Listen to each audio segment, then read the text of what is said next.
À cette étape-ci, vous avez fait votre demande d'inscription en reconnaissance d'acquis en lien avec un programme choisi. Nous avons commencé à analyser votre dossier, donc les pièces administratives pour vous admettre au Collège d'allemand. Nous avons recueilli votre auto-évaluation des compétences et maintenant, on passe à l'étape de la validation qui vient compléter cette analyse-là. Qu'est-ce que c'est que l'étape de la validation?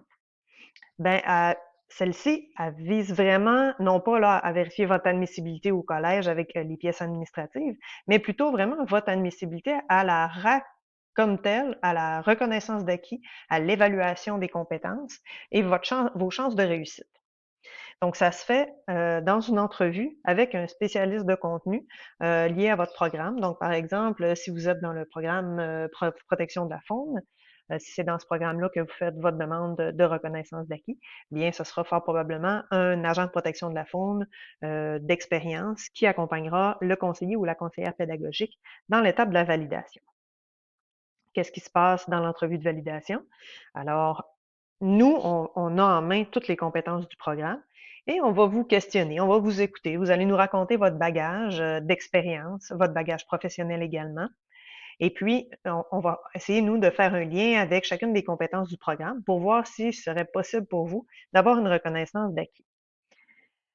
Donc, il y aura à ce moment-là une évaluation du besoin de formation manquante. Si on voit tout de suite que pour certaines compétences du programme, ce sont des compétences manquantes qu'on appelle, ça veut dire que on est certain que si on évaluait la maîtrise de cette compétence-là, ça serait pas réussi. Alors à ce moment-là, tout de suite, déjà, on peut vous dire pour telle ou telle compétence, vous pourriez tout de suite aller peaufiner vos connaissances avant d'entamer un processus de reconnaissance pour ces compétences-là, par exemple.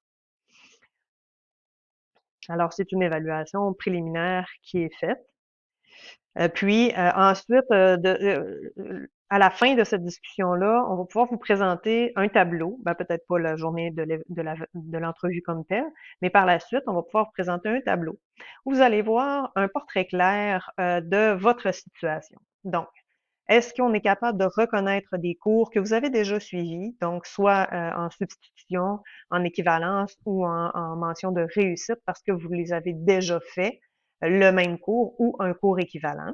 Alors ça fait que vous n'auriez pas besoin d'être évalué en reconnaissance d'acquis. Ceux-là, on pourrait tout de suite vous les reconnaître. Ensuite, quelles seront les compétences à évaluer? Souvent, une compétence, c'est un cours par compétence. OK? Des fois, il y a plusieurs compétences dans un cours. Alors là, on pourrait vous nommer toutes les compétences qu'on devra évaluer dans le processus. Et puis ensuite, le tableau va vous montrer aussi, ben, pour telle compétence, on n'ira pas vous évaluer. On vous propose plutôt d'aller chercher de la formation manquante dès maintenant.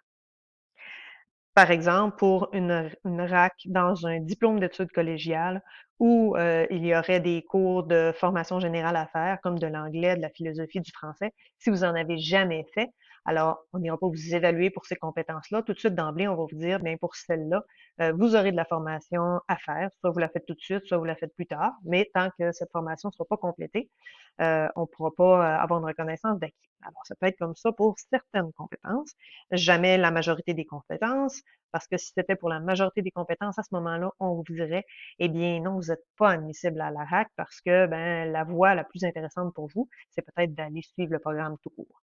Alors, le but de la validation, c'est vraiment d'aller vous présenter un portrait clair.